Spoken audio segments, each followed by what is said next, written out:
My name is Lorene May Whitaker. I'm 78 years old, a widow and a mother of 3.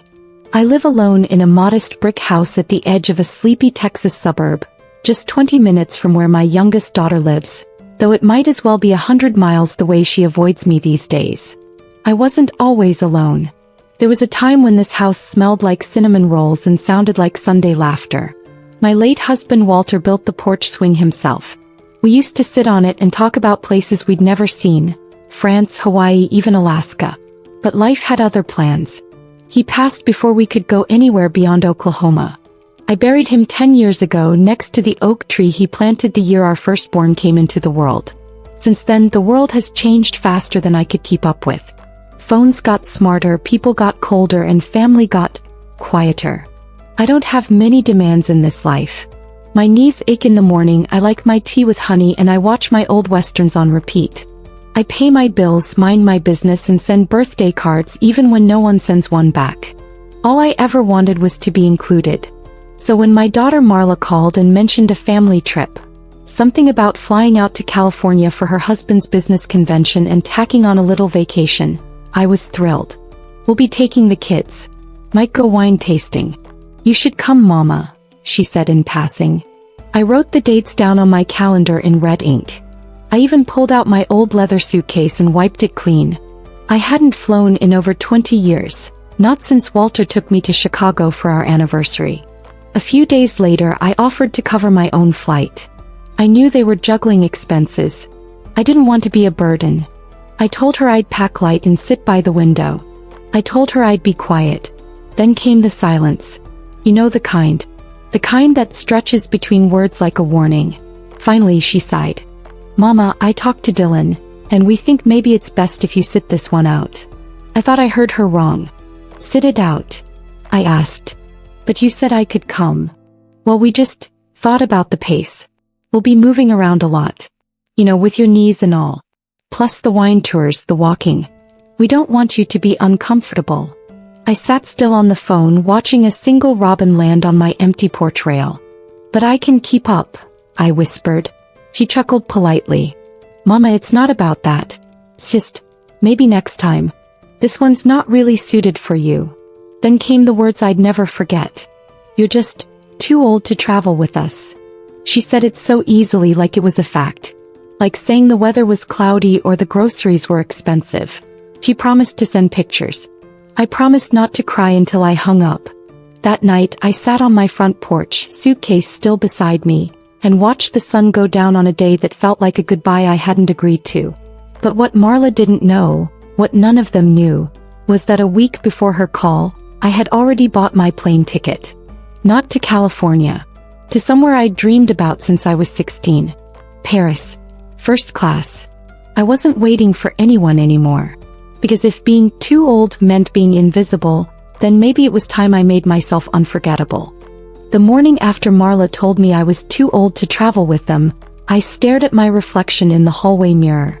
The woman looking back at me had thinning white hair, soft wrinkles around her mouth, and a tired posture. But her eyes, those pale gray-blue eyes, still held the fire of a girl who once wanted to see the world. Paris wasn't new. Not to my heart. I used to collect black and white postcards of the Eiffel Tower, long before I ever had a passport. Walter used to joke, Paris is for poets, Lori. You and me? We're just simple Texas folks. But I didn't feel simple. Not inside. It was only recently, after cleaning out Walter's things, that I found a brown envelope tucked in the back of his drawer. In it were old traveler's guides, brochures to Paris dated 1992, and a letter in his handwriting. Surprise trip, someday. For you. He'd never gotten the chance. When I held that letter, I cried like a woman who had lost him all over again. So the trip wasn't just about proving Marla wrong. It wasn't just revenge against the words too old. It was about something unfinished. I went to the little travel agency downtown. Yes, they still exist. Elaine, who runs the place, is an old friend. I told her I wanted to go to Paris, solo and in style. She raised her brows. Lorene Whitaker, are you serious? Do I look like I'm kidding? She looked me up and down. You look like a woman who's had enough of waiting. He was right. Elaine clicked and tapped and searched and finally looked up from her monitor with a smile. You know what?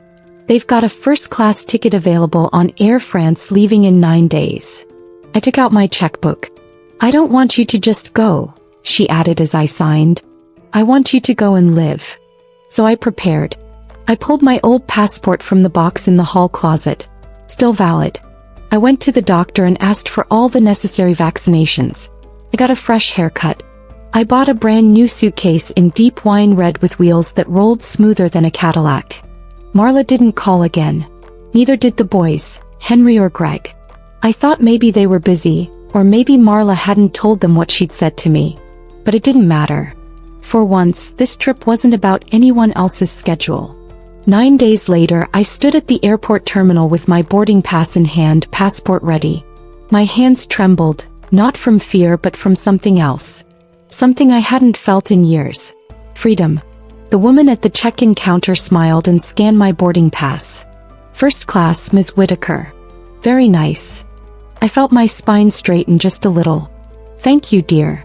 Security wasn't as hard as I'd expected. The younger man ahead of me in line offered to lift my bag onto the conveyor belt. I smiled and let him. Small mercies are not weakness. When I reached the gate, I glanced around. And there, 5 seats down, were Marla, Dylan, and the kids. I blinked. They hadn't seen me yet. Dylan was on his phone. The kids were scrolling. Marla was rummaging through her oversized purse. I should have looked away, walked past, stayed invisible like I always had. But not today. I approached slowly, quietly, like a ghost coming home. Then Marla looked up. Her eyes widened. Mama? I smiled. Oh, I thought I was too old to travel, I said softly. She blinked, speechless. Then I held up my boarding pass. First class, I added. Flying ahead of you. She opened her mouth to speak, but I was already turning away. Let her chew on that moment like a piece of stale bread. When they finally boarded 20 minutes later, I was already sipping sparkling water, my legs up, wrapped in a blanket softer than clouds. The stewardess smiled. Anything else, Mrs. Whitaker? I looked out the window. No, darling, I said. I have everything I need. As the plane lifted off the runway, I closed my eyes and whispered to myself, Walter, we're going. We're finally going. The plane touched down just after sunrise. My ears popped, my knees ached, and my heart raced in ways I hadn't felt since the day Walter first kissed me under the bleachers in high school. Paris shimmered outside the plane window like a dream slowly waking up. The air was cooler than I expected, crisp and fresh. I clutched my suitcase handle and took slow, steady steps through Charles de Gaulle Airport, guided not just by the signs in French and English, but by instinct. I wasn't lost. I was arriving. My hotel was small but charming, tucked in a quiet alley near the Marais district. The concierge greeted me with a curious smile. You are American, yes? He asked. I smiled. And a long way from home. He handed me a key, yes, a real one, brass and worn and lovely. Room 202. View of the courtyard. Many writers stay here. I climbed the stairs, one hand on the banister, and paused at every landing to catch my breath. When I opened the door to my room, I didn't cry. But I could have. It was simple. White linens, lace curtains, and a tiny balcony that overlooked a garden of rosemary and violets. For the first time in years, I felt like I was somewhere meant for me. I spent the day walking. Not far, just enough. A corner cafe for breakfast. A quiet bookshop where the owner kissed my hand and said, Madame, vous êtes charmante. I didn't know what he meant, but I liked it anyway. That night, back at the hotel, I opened the window and let the air in. And then I heard her. Crying. It wasn't loud. Just a muffled, shaky sob coming from the room next door. At first, I did what most people would do, I ignored it. I told myself it was none of my business. People cry. It's Paris. Maybe she lost a lover or a wallet. But something about that cry was familiar. The kind of cry you only let out when you think no one's listening. I stepped into the hallway and gently knocked on 204. Silence. Then a shuffle. Pause. Finally, the door opened a crack. Just enough for me to see her face. Young, maybe late 20s, pale skin, dark circles under her eyes. She looked surprised to see me. "Are you all right, dear?" I asked softly. He tried to smile. "Yes. Just, long day." I nodded. "Well, if you need anything, I'm next door. 202. He hesitated, then nodded. "Thanks." She closed the door. I went back to my room, sat on the bed and stared at the ceiling. I couldn't sleep. The next morning I saw her in the breakfast nook. She wore a green coat and sat alone, stirring her coffee like it had wronged her. I sat nearby, not close enough to intrude but just in her periphery. She noticed. Eventually she moved to my table. "You speak English?" she asked. I smiled. "Texan mostly. But yes." She chuckled. "I'm Jess. Lorene." We shook hands. She told me she'd flown from Oregon. Said she'd come here with someone who changed their mind the week before. A fiancé apparently. "He said I wasn't fun enough to take to Paris," she muttered. I nodded slowly. "My daughter told me I was too old to travel with them." Jess blinked. "Did you come anyway?" "First class." He grinned. "Well, that's badass." I chuckled. "I suppose it is." We spent the day together, wandering into little shops, pointing at pastries we couldn't pronounce, and laughing like women with no one to impress.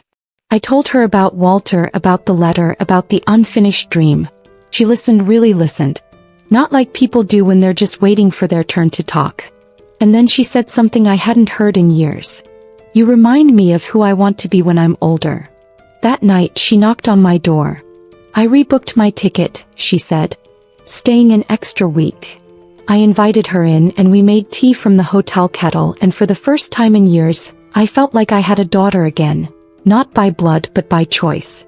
The next morning there was a message waiting for me at the front desk. From Marla. "Mama, we saw you on the flight. I didn't know you had it in you. Call me." I slipped the note in my purse and turned to Jess. "Ready to see the Eiffel Tower?" I asked. She looped her arm through mine. "Only if we take the long way." We walked slowly together. Two women who had been told they weren't enough, for different reasons, but who now walked like they owned the cobblestone streets beneath their feet. 2 weeks in Paris taught me something I hadn't known I was missing. It wasn't just about the freedom or the food or the quiet clink of teacups on porcelain. It was about presence. The ability to walk through a city and be seen, not as someone's mother or someone's burden, but simply as myself. Jess and I grew closer each day. She was a fast talker and slow eater. She took photos of everything: flowers, street lamps, shadows on sidewalks. I told her stories I hadn't spoken aloud in decades. One night, while we sat on the hotel balcony watching the lights blink on the Eiffel Tower, she asked, "What do you regret most?" I didn't answer right away. The truth took its time. "I regret how quiet I became," I finally said. "Somewhere between raising children and burying Walter, I just shrank. Bit by bit." Jess nodded like she understood more than a woman her age should. "I stopped wearing red lipstick because Marla said it was too much. I stopped singing in the house because Greg said it was embarrassing when friends came over. I gave up my garden because Henry insisted it wasn't safe for me to bend so much anymore." "Did you ever tell them how that felt?" "No," I said. I just smiled. I thought that's what love was. Jess reached over and squeezed my hand. The next morning, while she was out buying pastries, I sat at the little writing desk in my room and opened my journal. Not the kind I scribbled grocery lists in. The real one. The one I hadn't opened since Walter died. I wrote letters. One to each of my children. Not to guilt them. Not to beg. But to tell the truth. I told Henry how it felt to be the last number he called. How I memorized his voicemail greeting just to hear his voice. I told Greg how his silence after Walter's funeral nearly broke me. That I knew he blamed me for not calling the ambulance sooner, but I'd done everything I could. And Marla. I told her I still remembered the way she'd cling to my skirt when she was afraid of thunderstorms. That I didn't resent her for growing up, for pulling away. But I wanted her to know that pushing someone aside just because they've grown older is a form of forgetting. And forgetting someone who gave you everything is a quiet kind of cruelty. I didn't mail the letters. Not yet. That afternoon, Jess returned with a croissant and something else in her hand. A small sketchbook. "I drew you," she said shyly. I opened it. There I was, sitting on the hotel balcony, hair tucked behind one ear, looking up at the sky like it might offer answers. "You made me look brave," I said. "You are brave," she replied. That evening we took a river cruise along the Seine. The sun dipped low over the water, and soft music played from an accordion somewhere off deck. I closed my eyes, breathed in the moment, and imagined Walter sitting beside me, hat tilted, hand on mine. "You were always supposed to come here," I whispered into the wind. When I opened my eyes, Jess was looking at me. "You okay?" she asked. I nodded. "I'm exactly where I should be." Back at the hotel there was a second message waiting. Marla again. This time longer. "Mama, I've been thinking. I feel awful about what I said. I didn't mean it like that. The kids miss you. Call me when you can." I slipped the message beside the letters I'd written. I wasn't sure what I was going to do yet. But I knew one thing. The woman I'd been before this trip, the quiet, careful woman who waited for permission to live, she wasn't coming back. It had rained the night before. Paris smelled like wet stone and lilacs when I stepped out for my morning walk. Jess was still asleep, her sketchbook half open on the table, pencil smudges on her fingertips. I didn't wake her. She'd been drawing late into the night again, chasing whatever piece her art seemed to bring her. I walked slowly, cane in hand, down Rue de Rosiers. The boulangerie owner waved at me, recognizing the American woman who always asked for just the buttery one. I smiled and waved back. I was becoming part of the rhythm here. Felt like belonging. I stopped at a bench outside the park and watched the morning unfurl. Children chasing pigeons, couples sharing croissants, an old man feeding crumbs to a one-legged bird. Everything felt so simple here. No one questioned why I was out alone. No one offered pitying stares. No one said, "You're brave for your age." I was just a woman sitting on a bench. When I returned to the hotel, Jess was up, standing by the window. "You got another message," she said, handing me the slip of paper from the front desk. It was from Greg this time. "Mom, I didn't know you'd gone to Paris. Marla just told me." Surprised. "Call me if you want to talk." "I know I haven't been great." I tucked the paper into the drawer beside my letters. "More family guilt?" Jess asked gently. "More family silence," I said. I could feel her studying me. Jess was observant that way, saw past what most people missed. "Have you ever actually told them?" she asked. "How all of it made you feel?" "No." "Why not?" I paused. "Because mothers are taught to be soft. To absorb hurt, not return it. To be thankful they're needed at all." She nodded. "But I don't want to be needed," I added. "I want to be seen." Jess didn't say anything right away.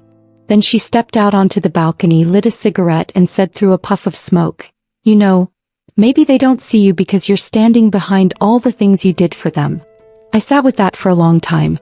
That afternoon we visited the Musée d'Orsay. Jess wandered toward the modern art wing. I took my time with the classics. I stopped at a Renoir painting, soft pastels, women at a garden party. One of the women had a face just like Marla's when she was younger. Curious. Before the world taught her to organize, schedule, plan, control. I didn't resent her. I pitied how tight her world had become. That night, Jess and I sat in the courtyard with mugs of mint tea. "I think I'm going to write them back," I said. "Your kids." I nodded. "Not letters. Not this time." Jess looked at me, puzzled. "Voice," I said. "They've never heard mine like this." We recorded it on Jess's phone. I didn't want it to be dramatic. I wanted it to be clear. "Hi, it's Mom. Lorene. I'm sitting in a little courtyard in Paris with a cup of tea and the night air. You'd love it here. I want you to know that I'm not mad. But I'm not invisible either. You forgot that I had a life before you. Dreams before dinner plans. I gave up pieces of myself every time I let one of you tell me who I was. I let it happen because I thought that was love. But now I'm learning that love shouldn't cost you your voice. I'm not asking you to change. I'm just asking you to remember that I exist outside the titles you gave me." We sent it, one copy to each of their phones. And then we waited. The next morning I found Jess crying on the stairs. Her hands trembled as she held a letter. Not mine. A response from her ex-fiancé. He'd found her location somehow through her friend and sent a letter with just 5 words written on the back of a photo of the two of them. I never should have left. She looked at me, eyes swollen. I don't want him back, she whispered. You don't have to, I said. Sometimes, closure is simply the act of not answering when the door finally knocks. We burned the photo that night. Jess drew something new. Me standing on a bridge, wind blowing my scarf back straight, face calm. She titled it, The Moment She Returned. Not to a place. To herself. The next morning I had 3 new messages waiting at the front desk. One from Henry. One from Greg. One from Marla. But I didn't open them. Not yet. Because today wasn't for them. It was for me. By the 6th week in Paris, the city no longer felt like a vacation. It felt like a version of home I'd never known I was allowed to have. I started each morning with a walk to the corner cafe, where the barista knew just how I liked my coffee, half creme, no sugar. I carried a little notebook in my coat pocket, where I scribbled passing thoughts, smells, and memories as they floated by. Things I never used to notice back home because I was too busy watching clocks and waiting for someone else's needs to emerge. Jess stayed just as she said she would. We weren't exactly traveling companions. We were something stranger and more beautiful than that. 2 women at opposite ends of life, orbiting each other like soft moons, each illuminating the cracks the other tried to hide. One night, while rain tapped gently against the balcony doors, she told me something that made my heart ache. When I first met you, she said, I thought you looked like a ghost. I didn't speak. I waited. But now, she continued, you look like someone who came back to life. I couldn't help but smile. We both had. The next morning after she left for the art museum, I sat alone with the stack of messages from my children, still unread. I ran my hand over the paper, my fingers trembling. I opened Marla's first. It wasn't angry. It wasn't even defensive. It was confused. Mama, I didn't mean to hurt you. I swear. I thought I was protecting you from the stress. I thought you'd hate the pace. I guess I didn't realize how much I've stopped asking you what you want. I've been treating you like someone who's already gone. Please call. Let me fix it. I sat with the words for a while. They didn't sting. They didn't even surprise me. I just felt tired. Greg's note was shorter. I miss you, Mom. I didn't know how much until I heard your voice message. It knocked the wind out of me. I'm sorry for going quiet after Dad died. I didn't know how to grieve and I took it out on you. I was wrong. Then Henry. I don't have an excuse. I just didn't think you needed anything. You've always been the strong one. But that doesn't mean you should have had to be. I wiped a tear with the sleeve of my sweater and tucked the letters back into the envelope. I wasn't ready to respond. But I wasn't angry anymore either. Later that afternoon, Jess knocked on my door with a smile on her face and a bright red scarf in her hand. For you, she said. To match the lipstick I know you're going to wear tonight. Why tonight? She held up 2 museum tickets. There's a gallery opening. I want you to come with me. I looked at myself in the mirror. My silver hair was soft and curled. My skin sagged, yes. But my eyes, they were alive. So I wore the scarf. And I wore the lipstick. We took a cab to the gallery, nestled between an antique bookstore and a jazz cafe. The room smelled of old wood and new paint. The walls were covered with Jess's work. Paintings of Paris streets, lonely figures in doorways, women with shadows on their faces. And then, in the very center was the portrait she had done of me. It was larger than I remembered. Titled, The Woman Who Didn't Ask Permission. People stopped to look. They read the title. Some tilted their heads. Some smiled. One older woman even whispered to her friend, she looks like someone who's seen everything, and survived it. Jess grabbed my hand. I sold it, she said. To a collector. They said your face reminded them of their mother. I laughed. Should I be offended or flattered? Flattered, she said. Because now your story is hanging in someone's home, inspiring someone you'll never meet. We stayed late, sipping wine and letting the music wash over us. I watched Jess glow under the attention she didn't realize she deserved. And I realized something. She was becoming who she was always meant to be. And so was I. When we got back to the hotel, there was a package waiting for me at the front desk. Brown paper. No return address. I opened it upstairs. Inside was an old photo of me and Walter laughing on our porch swing, and a letter in handwriting I hadn't seen since he passed. My breath caught in my throat. It was from my sister, June. I hadn't heard from her in 20 years. The letter was short. I heard you went to Paris. I just want you to know. I kept the photos. I kept the letters. I always knew you'd find your way back to yourself. I'm proud of you, Lori. If you ever want to talk, I'm in Savannah now. My hands trembled. Jess walked in, saw the photo, saw my face. You okay? I nodded, voice thick. I think the past is coming to visit. He sat beside me, quiet. And in that silence I realized something. When you stop waiting to be invited, life begins inviting itself to you. And sometimes that's the best kind of welcome. The next morning, the air in Paris felt heavy with something unspoken. I stood on the balcony, fingers tracing the rim of my coffee cup, replaying June's letter over and over in my head. We hadn't spoken since the summer Walter died. Not because of a fight. Not even because of anger. We simply let each other drift away.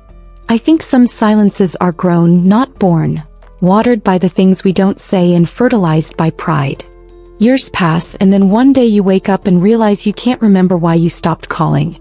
Jess came out, rubbing her eyes, still in her t-shirt and socks. You look like you've seen a ghost. In a way, I have, I said, handing her the letter. She read it quietly, nodding slowly. Savannah. That's far. I haven't seen her in 2 decades.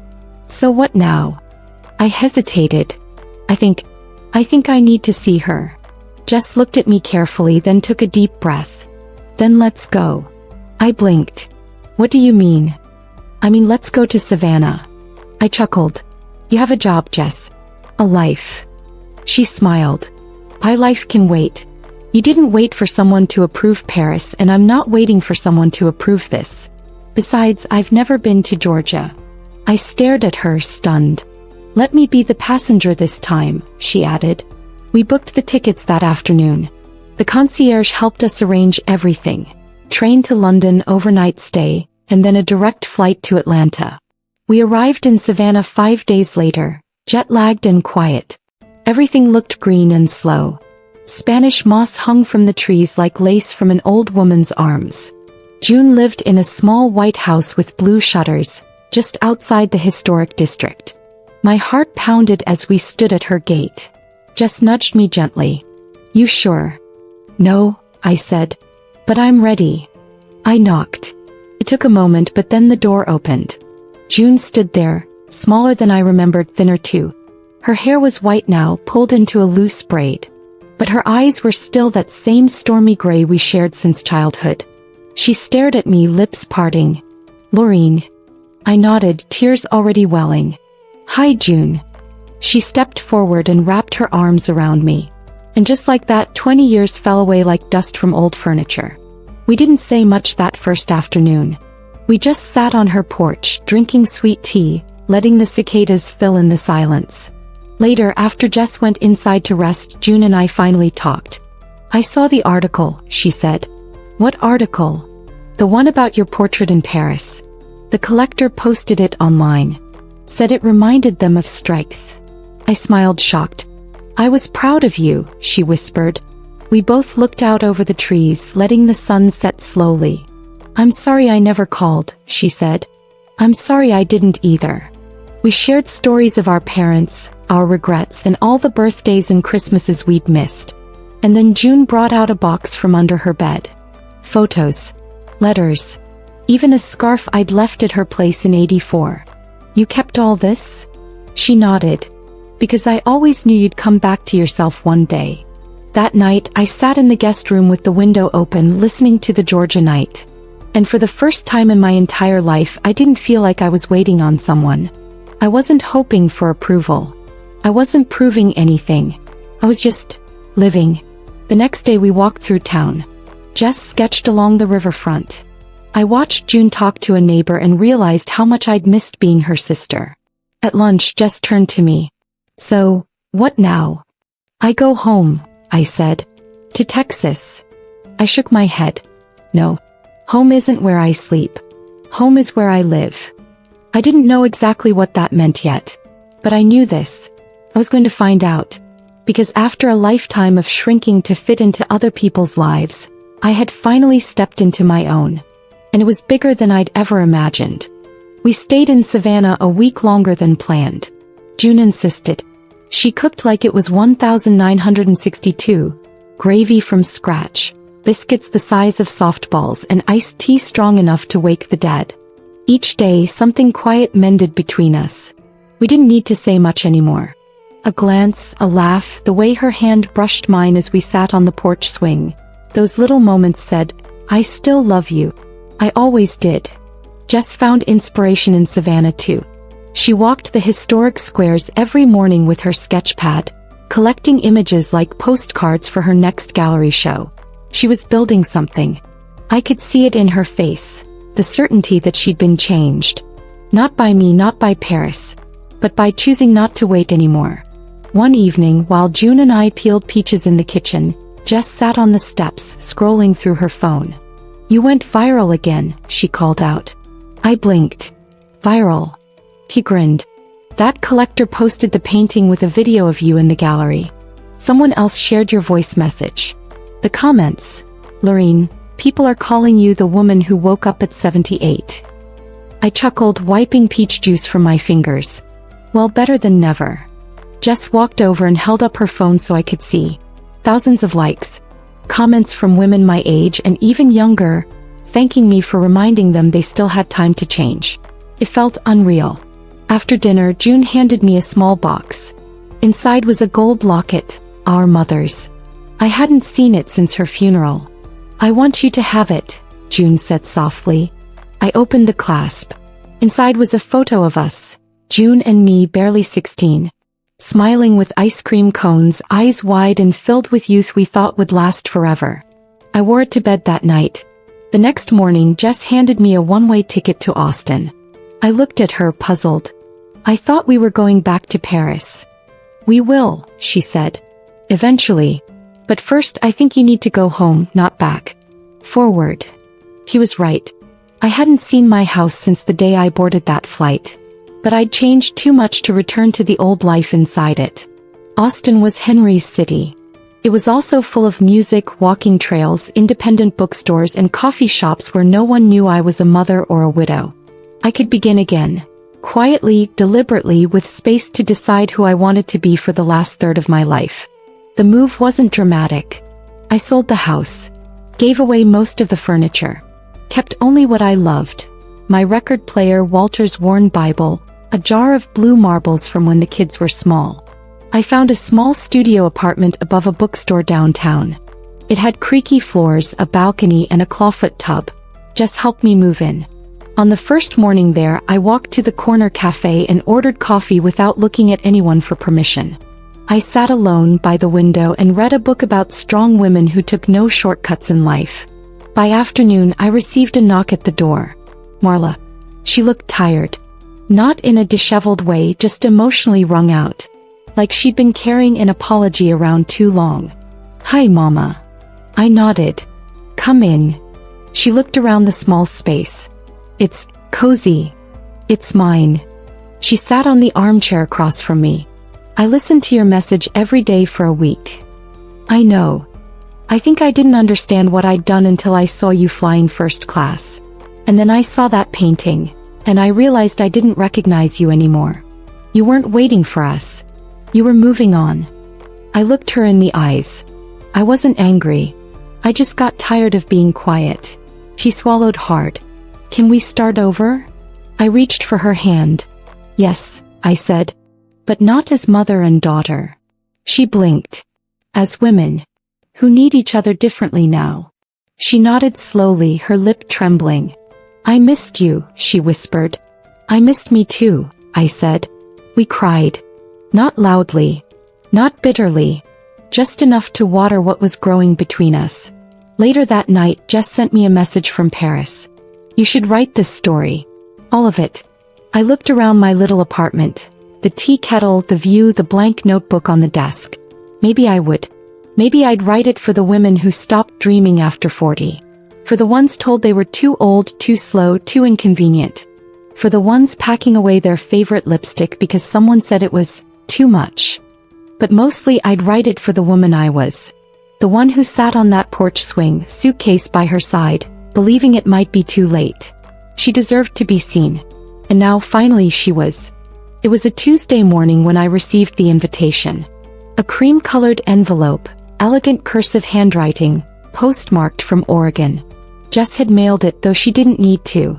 She knew I hated text for anything important. Inside was a single sheet of paper with the heading, Solo Show, The Women We Missed. At the bottom was her note, scribbled like a secret. Come see what you helped me find. First class seat, already booked. You owe me a toast. I smiled so hard I cried. It had been 9 months since Paris, 7 since Savannah, and every single day since I had made it a habit to wake up and ask, what would Lorene want today? Some days it was a walk to the farmer's market. Other days it was silence or a poem, or banana bread left on my neighbor's door just because. I even joined a little book club. 5 women between 70 and 88 who refused to read anything without a scandal in it. I didn't become someone new. I just remembered someone old. Someone I used to be long before I was someone's wife, someone's mother, someone's sacrifice. And now someone else had remembered me too. I packed a small bag, a simple navy blue suitcase with a silk scarf tied around the handle. I put in the red lipstick, the locket from June, a sketch Jess gave me of the Eiffel Tower, and the gold pen I used to journal with at the cafe in Paris. At the airport, the same gentle hush filled the terminal. The young man who scanned my boarding pass smiled. First class, Ms. Whitaker? I nodded. Traveling alone? I grinned. Not really. I bring ghosts with me. Good ones. The flight was quiet. I looked out the window most of the way, letting memories float beside the clouds. Walter's laugh. June's peach cobbler. Marla's face when she apologized without pride. Jess's hand sketching by candlelight. Every version of myself that I'd ever been, now riding with me into this new chapter. When I landed in Portland, Jess met me at baggage claim. She wore boots covered in paint splatters and a denim jacket with the words, still becoming, written on the back. You look like a poem, she said, hugging me. And you look like trouble. He grinned. The good kind. The gallery was nestled in a converted firehouse. Warm light spilled from the windows and a quiet crowd buzzed inside. On one wall, portraits of older women in various states of becoming. One in a rocking chair staring out a window. One dancing barefoot in a grocery aisle. One writing a letter at a train station. Each of them carried something powerful in their expression. But one portrait stopped me cold. It was me again. But this time older. Not just in body. In presence. In the painting, I stood at a table, head held high, hands resting on a suitcase. Behind me, not Paris or Texas, but a field of wildflowers. The kind that grow without asking, without needing permission, bursting through dirt just because they can. Jess stood beside me. She's called it the Last Suitcase, she said softly. I couldn't speak. Because after that one, Jess added, you never had to pack to find yourself again. People clapped. Someone whispered, that's her. And I felt no urge to hide. I stood beside the painting, not as a relic or a muse, but as a woman who had finally claimed her seat in life. Later that evening, Jess raised a glass of champagne. To Lorene, the woman who reminded me it's never too late to be new. I raised mine too. To Jess, the girl who taught me it's okay to bring someone with you when you're becoming whole. We toasted and the room shimmered. That night, I lay in the guest bed of Jess's studio, looking out at the dark Oregon sky. I didn't miss Texas. I didn't even miss Paris. Because everything I needed was packed inside me now. The courage. The voice. The story. And for the first time in my life, I didn't feel like the end was closing in. I felt like I had finally reached the beginning. It was nearly a year to the day since I boarded that plane to Paris alone. I was 78 then, unsure, shrinking, and almost too tired to care. Now, standing on the stage of a small literary festival in Santa Fe, microphone in hand, I felt like someone who had stepped out of her own shadow. The room was packed. Not because I was famous, but because stories have a way of calling people home. The organizer, a gentleman in a corduroy jacket, introduced me as Lorene Whitaker, grandmother, widow and surprise author of The Suitcase Woman, Letters to My Forgotten Self. When I stepped up to the podium there was a hush. Not the bored kind, the sacred kind. I unfolded a single sheet of paper. I didn't need it really. The words were already inside me, but holding it gave me courage. I used to think growing old meant losing pieces of yourself. I began. Your speed, your skin, your usefulness. But I've learned, it only feels that way if you give those pieces away before you're ready. A few heads nodded. I was a mother, a wife, a sister. I still am.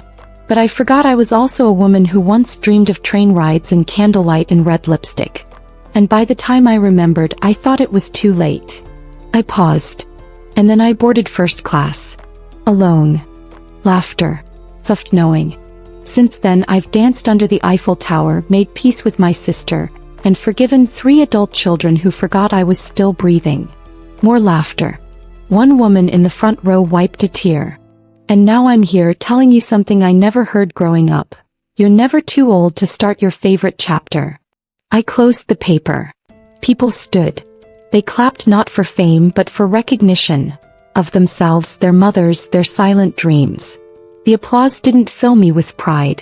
It filled me with peace. Later that afternoon Jess found me under a white tent where they were selling books.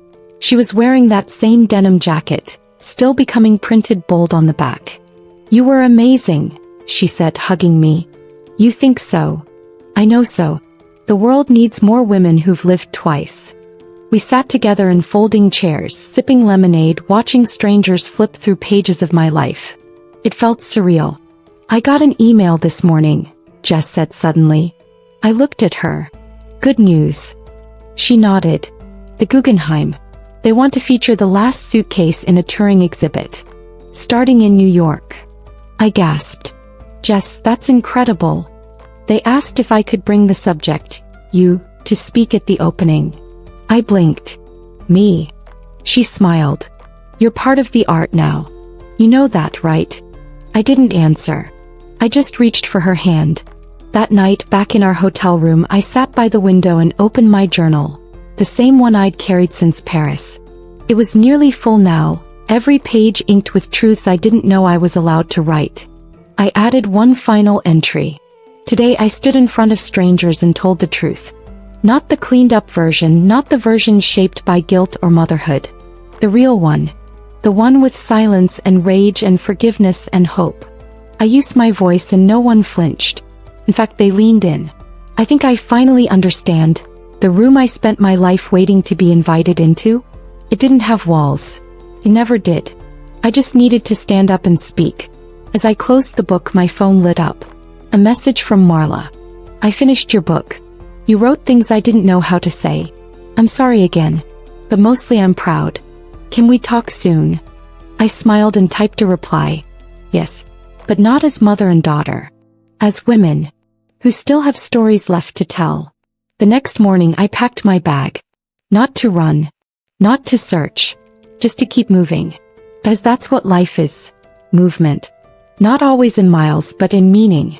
And as I zipped the last suitcase I'd ever carry, I whispered to the mirror. "You're not too old. You were just waiting for permission that was already yours." And this time, I didn't wait for the world to catch up. I walked out the door smiling. Because this wasn't the end of the story. It was the beginning of every story I never thought I'd get to live.